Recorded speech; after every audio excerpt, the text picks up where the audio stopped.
നിർമ്മല സീതാരാമൻ സമർത്ഥയായ ഒരു ധനമന്ത്രിയാണ്. അതുകൊണ്ട് തന്നെ അവർ ചെയ്യേണ്ട കാര്യങ്ങൾ ചെയ്യേണ്ട സമയത്ത് തന്നെ ചെയ്യാൻ പ്രതിബദ്ധത കാണിക്കുന്ന വനിതയാണ്. വേറെ ഏതെങ്കിലും സംസ്ഥാനത്തെ ഗവൺമെന്റ് ഇമാതിരി കരച്ചിലും പിടിച്ചിലും നമ്മൾ കണ്ടിട്ടുണ്ടോ? കേന്ദ്രം ഞങ്ങളെ കൊല്ലുന്നേ തിന്നുന്നേ നാട്ടുകാരി ഓടിവായു ഇങ്ങനെ പറയുന്നുണ്ടോ? രാഷ്ട്രീയ വിമർശനങ്ങൾ ഉണ്ടാകുന്നുണ്ട്, രാഷ്ട്രീയ നിലപാടുള്ള ഇതൊക്കെയുണ്ട്, വ്യത്യാസങ്ങളുണ്ട്, അഭിപ്രായ വ്യത്യാസങ്ങളുണ്ട്, രൂക്ഷമായ തർക്കങ്ങൾ നടക്കുന്നുണ്ട്, അതൊക്കെയുണ്ട്. പക്ഷേ ഞങ്ങൾക്ക് കേന്ദ്രം കാശ് തരാനുള്ള കാശ് തരുന്നില്ലേ പറഞ്ഞുകൊണ്ട് ഈ നെഞ്ചത്തടിച്ച് ശ്രീമതി മേരി ജോർജിന് അതിന് ഒരു മറുപടി ഉണ്ട്.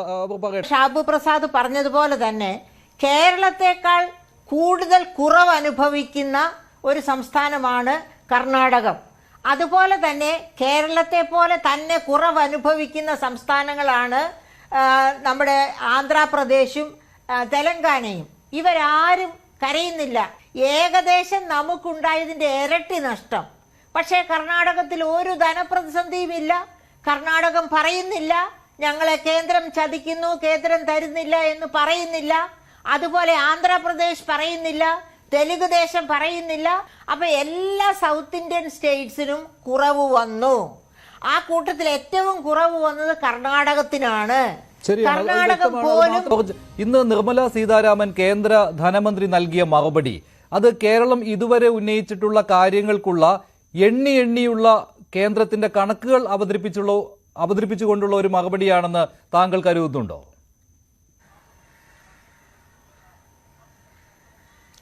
തീർച്ചയായിട്ടും. അതായത് നിർമ്മല സീതാരാമൻ ഒരു മോശം ധനമന്ത്രി അല്ല.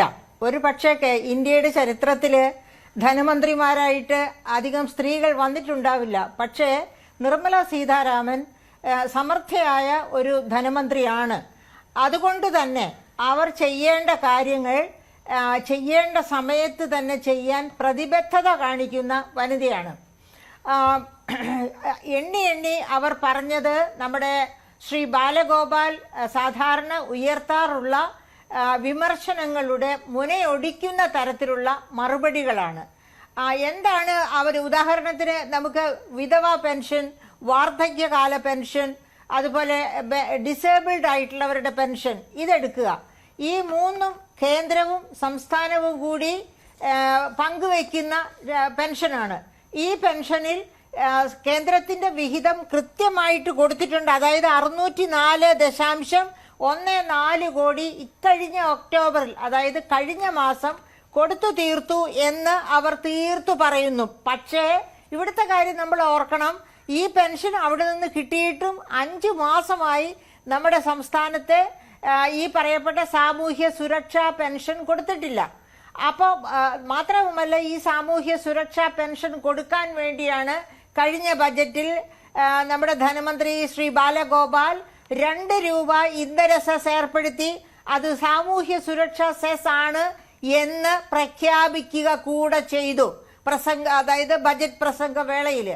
എന്നിട്ടിപ്പോ 5 മാസമായിട്ട് കൊടുക്കാതെ കിടന്നു. ഇപ്പോൾ അതായത് നവകേരളം തുടങ്ങിയപ്പോൾ അതിലെ ഒരു ഗഡു കൊടുത്തു. അതാണ് അവസ്ഥ. ഇനി മേരി ജോർജ് മാഡം ഇവിടെയുണ്ട്. മാഡം ഇതൊക്കെ നമ്മളെക്കാട്ടിലൊക്കെ വളരെ സൂക്ഷ്മമായിട്ട് ദേശീയ തലത്തിൽ തന്നെ ഇതൊക്കെ ശ്രദ്ധിക്കുന്ന ഒരു വ്യക്തിയായിരിക്കും. മാഡം, ഞാനൊരു കാര്യം ചോദിച്ചോട്ടെ മാഡത്തിനോടാണ്. ഇവിടെ കേരളമല്ലാതെ BJP വിരുദ്ധ സർക്കാരുകൾ ഭരിക്കുന്ന അല്ലെങ്കിൽ രാഷ്ട്രീയ പാർട്ടികൾ ഭരിക്കുന്ന എത്രയോ സംസ്ഥാനങ്ങൾ ഇന്ന് ഇന്ത്യയിൽ. നമ്മുടെ തൊട്ടടുത്ത തമിഴ്നാടുണ്ട്, കർണാടകയുണ്ട്, തെലുങ്കാനയുണ്ട്, അങ്ങനെ പഞ്ചാബുണ്ട്, അങ്ങനെയുണ്ട്. വേറെ ഏതെങ്കിലും സംസ്ഥാനത്തെ ഗവൺമെന്റ് ഇമാതിരി കരച്ചിലും പിടിച്ചിലും നമ്മൾ കണ്ടിട്ടുണ്ടോ? കേന്ദ്രം ഞങ്ങളെ കൊല്ലുന്നേ തിന്നുന്നേ നാട്ടുകാരി ഓടിവായു ഇങ്ങനെ പറയുന്നുണ്ടോ? രാഷ്ട്രീയ വിമർശനങ്ങൾ ഉണ്ടാകുന്നുണ്ട്, രാഷ്ട്രീയ നിലപാടുള്ള ഇതൊക്കെയുണ്ട്, വ്യത്യാസങ്ങളുണ്ട്, അഭിപ്രായ വ്യത്യാസങ്ങളുണ്ട്, രൂക്ഷമായ തർക്കങ്ങൾ നടക്കുന്നുണ്ട്, അതൊക്കെയുണ്ട്. പക്ഷേ ഞങ്ങൾക്ക് കേന്ദ്രം കാശ് തരാനുള്ള കാശ് തരുന്നില്ലേ പറഞ്ഞുകൊണ്ട് ഈ നെഞ്ചത്തടിച്ച് ശ്രീമതി മേരി ജോർജിന് അതിന് ഒരു മറുപടി ഉണ്ട്. പറയട്ടെ, ഒരു സെക്കൻഡ് പ്ലീസ് പറയൂ മാഡം. അതായത് ഇപ്പൊ ഉദാഹരണത്തിന് മിസ്റ്റർ മോഹൻകുമാർ പറഞ്ഞത് നമ്മളെ 15ാം ധനകാര്യ കമ്മീഷൻ വഴിയായിട്ട് കിട്ടേണ്ട എമൗണ്ട് ഒരുപാട് കുറഞ്ഞു പോയി എന്നാണ് അദ്ദേഹം പറഞ്ഞത്. എന്തുകൊണ്ട് കുറഞ്ഞു പോയി എന്ന് അദ്ദേഹം പറയുന്നില്ല. അതായത് 15ാം ധനകാര്യ കമ്മീഷൻ വരുത്തി എന്ന് പറയുന്ന ആ കുറവ്, നേരത്തെ ഇപ്പൊ ഷാബു പ്രസാദ് പറഞ്ഞതുപോലെ തന്നെ കേരളത്തെക്കാൾ കൂടുതൽ കുറവ് അനുഭവിക്കുന്ന ഒരു സംസ്ഥാനമാണ് കർണാടകം. അതുപോലെ തന്നെ കേരളത്തെ പോലെ തന്നെ കുറവ് അനുഭവിക്കുന്ന സംസ്ഥാനങ്ങളാണ് നമ്മുടെ ആന്ധ്രാപ്രദേശും തെലങ്കാനയും. ഇവരാരും കരയുന്നില്ല, ഞങ്ങൾക്ക് കുറച്ചു തന്നു. അതായത് ഉദാഹരണത്തിന് കേരളത്തിന് 2.5% നിന്ന് 1.9% കുറഞ്ഞത് 15ാം ധനകാര്യ കമ്മീഷൻ വഴിയുള്ള ഡെവല്യൂഷൻ. എന്ന് വെച്ചാൽ 0.57% ആണ് കേരളത്തിനുണ്ടായ നഷ്ടം. അതേ സമയത്ത് കർണാടകത്തിനുണ്ടായ നഷ്ടം 1.06% ആണ്. ഏകദേശം നമുക്കുണ്ടായതിന്റെ ഇരട്ടി നഷ്ടം. പക്ഷേ കർണാടകത്തിൽ ഒരു ധനപ്രതിസന്ധിയും ഇല്ല. കർണാടകം പറയുന്നില്ല ഞങ്ങളെ കേന്ദ്രം ചതിക്കുന്നു, കേന്ദ്രം തരുന്നില്ല എന്ന് പറയുന്നില്ല.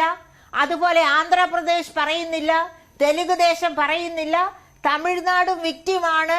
പക്ഷേ തമിഴ്നാടിന് കുറഞ്ഞിട്ടില്ല, 0.08% കൂടി കിട്ടിയിട്ടുണ്ട്. അത് മാത്രമാണ് തമിഴ്നാടിന്റെ ആശ്വാസം. അപ്പൊ എല്ലാ സൗത്ത് ഇന്ത്യൻ സ്റ്റേറ്റ്സിനും കുറവ് വന്നു. ആ കൂട്ടത്തിൽ ഏറ്റവും കുറവ് വന്നത് കർണാടകത്തിനാണ്. കർണാടകം പോലും കരയുന്നില്ല, അവർക്ക് ധനപ്രതിസന്ധി. ശ്രീ എസ് മോഹൻകുമാറിനോട് അടുത്ത ഘട്ടത്തിൽ ചോദിക്കുകയും ചെയ്യാം. ഇങ്ങനെ കുറവ് വന്ന സംസ്ഥാനങ്ങൾക്ക് ഈ കമ്മി നികത്തുന്നതിന് വേണ്ടി റവന്യൂ ഡെഫിസിറ്റ് ഗ്രാന്റും അനുവദിച്ചിട്ടുള്ളതാണല്ലോ. അതിൽ ഏറ്റവും കൂടുതൽ കിട്ടിയ സംസ്ഥാനം കേരളവുമാണ്. കർണാടകത്തിന് ഈ കുറവ് വന്നിട്ടുണ്ടെങ്കിൽ പോലും അവർക്ക് റവന്യൂ ഡെഫിസിറ്റ് ഗ്രാന്റ് കേരളത്തെ പോലെ കിട്ടിയിട്ടുമില്ല. അപ്പോൾ കേരളത്തിന് ആ കാര്യത്തിൽ എന്ത് നഷ്ടം സംഭവിച്ചിട്ടുണ്ട്? അവിടെ നഷ്ടം നികത്തുകയല്ലേ ചെയ്തത്? ഇക്കാര്യം നമ്മൾ ഒരുപാട് ചർച്ച ചെയ്തതും ഇക്കാര്യം പ്രൂവ് ചെയ്തതുമാണ്. അതുകൊണ്ട് തന്നെ ഇന്ന് ഈ കാര്യത്തിലേക്ക് ധനമന്ത്രി നിർമ്മല സീതാരാമൻ പോയിട്ടില്ല. പക്ഷേ ശ്രീ എസ് മോഹൻകുമാർ ചൂണ്ടിക്കാണിച്ച കാര്യത്തോട് ഷാബു യോജിക്കുന്നില്ല. പക്ഷെ താങ്കൾ യോജിക്കുമോ? ഇപ്പോൾ ധനമന്ത്രി പറഞ്ഞ കാര്യങ്ങളല്ല, ഇപ്പോൾ സാമൂഹ്യക്ഷേമ പെൻഷന്റെ കാര്യത്തിലും 7ാം ശമ്പള പരിഷ്കരണത്തിലെ കുടിശ്ശികയുടെ കാര്യത്തിലും സ്പെഷ്യൽ അസിസ്റ്റൻസ് ഉണ്ടല്ലോ മൂലധന നിക്ഷേപത്തിൽ, അതിന്റെ കാര്യത്തിലുമൊക്കെ സാങ്കേതികമായ കാര്യങ്ങളാണ് കേന്ദ്രം പറയുന്നത്. ബാക്കിയെല്ലാം ധനകാര്യ കമ്മീഷന്റെ തീരുമാനങ്ങൾ തന്നെയാണ്. മഞ്ജുഷ്, ആ സാങ്കേതികത്വത്തിന്റെ കാരണം കേരള ഗവൺമെന്റ് സർവീസിന്റെ ഇൻഎഫിഷ്യൻസിയാണ്, എഫിഷ്യൻസി ഇല്ലായ്മ. അതായത് ഒരു പേപ്പർ എന്ന് പറഞ്ഞാൽ മിസ്റ്റർ മോഹൻകുമാർ പറഞ്ഞതുപോലെ 4 എന്ന് എഴുതുന്നിടത്ത് 5 എഴുതിപ്പോയാൽ എന്ന് പറയുന്നത് വലിയ ബാലിശമായ ഒരു ആർഗ്യുമെന്റ് ആണ്. കാരണം ഏറ്റവും താഴെ തട്ടിലുള്ള ക്ലർക്ക് മുതൽ IAS ഓഫീസർ വരെ, ഏറ്റവും ടോപ്പിലുള്ള ആൾ വരെ മൂവ് ചെയ്തതിന് ശേഷമാണ് ഇത്തരം പേപ്പറുകൾ കേന്ദ്രത്തിലേക്ക് പോകുന്നത്. അപ്പോൾ ഏത് തെറ്റുണ്ടെങ്കിലും അത് കൃത്യമായിട്ട് തിരുത്തപ്പെട്ടിരിക്കണം. അങ്ങനെ തിരുത്താതെ പോയി എന്നുണ്ടെങ്കിൽ അത് ആ വകുപ്പിന്റെ മുഴുവൻ കാര്യക്ഷമത ഇല്ലായ്മയുടെ ലക്ഷണമാണ്. കാരണം അവർ കാര്യക്ഷമത കാണിക്കേണ്ടല്ലോ. എല്ലാ 5 വർഷവും കൂടുമ്പോൾ ശമ്പള പരിഷ്കരണം നടത്തി പോക്കറ്റ് നിറച്ചു കൊടുക്കുന്നു ഏത് ഗവൺമെന്റ് ആയാലും. പിന്നെ എന്തിന് കാര്യക്ഷമത കാണിക്കണം? അങ്ങനെയാണ് നമ്മുടെ ഈ പറയപ്പെട്ട UGC ശമ്പള പരിഷ്കരണത്തിന്റെ 750 കോടി കൃത്യസമയത്ത് അതിന് വേണ്ട രേഖകൾ കൊടുക്കുകയും പാലിക്കുകയും കേന്ദ്ര ഗവൺമെന്റ് ആവശ്യപ്പെടുന്നത്. അതായത് നേരത്തെ ഷാബു പ്രസാദ് പറഞ്ഞതുപോലെ കേന്ദ്രത്തിൽ നിന്ന് പണം തരണം, ബാങ്കിന്റെ മുമ്പിൽ ചെന്ന് നിന്ന് പറയുന്നത് പോലെ പറഞ്ഞാൽ പോരാ.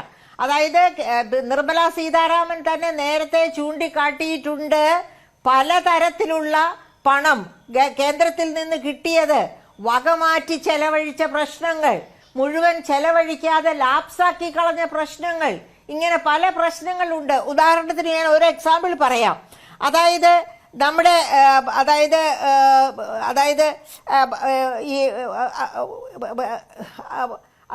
ഈ നമ്മുടെ ഈ മേഖല, അതായത് മത്സ്യബന്ധനത്തിന് വേണ്ടിയുള്ള മേഖലയ്ക്ക് 13,286 കോടിയാണ് അനുവദിച്ചത്. പക്ഷെ അതിൽ നിന്ന് 7,855.96 കോടി ചെലവഴിച്ചു, ബാക്കി മുഴുവൻ ലാപ്സാക്കി കളഞ്ഞു. മഞ്ജുഷ് ഓർക്കണം, നമ്മുടെ മത്സ്യബന്ധന മേഖല പ്രത്യേകിച്ചും വിഴിഞ്ഞം തുറമുഖമൊക്കെ വന്ന് എല്ലാവരും ഡിസ്പ്ലേസ്ഡ് ആയി, മത്സ്യബന്ധനത്തിന് പോകാൻ നിവൃത്തിയില്ലാതായി, അശരണരായി, അവര് സമരത്തിലായിരിക്കുകയാണ്. അങ്ങനെയുള്ള കാലഘട്ടത്തിലാണ് ആ മത്സ്യബന്ധന മേഖലയുടെ സുരക്ഷയ്ക്ക് വേണ്ടി കൊടുത്ത പണം, അവരെ സംരക്ഷിക്കാൻ വേണ്ടി ശരിയാണ് കൊടുത്ത ശരിയാണ് പണം ഇക്കാര്യം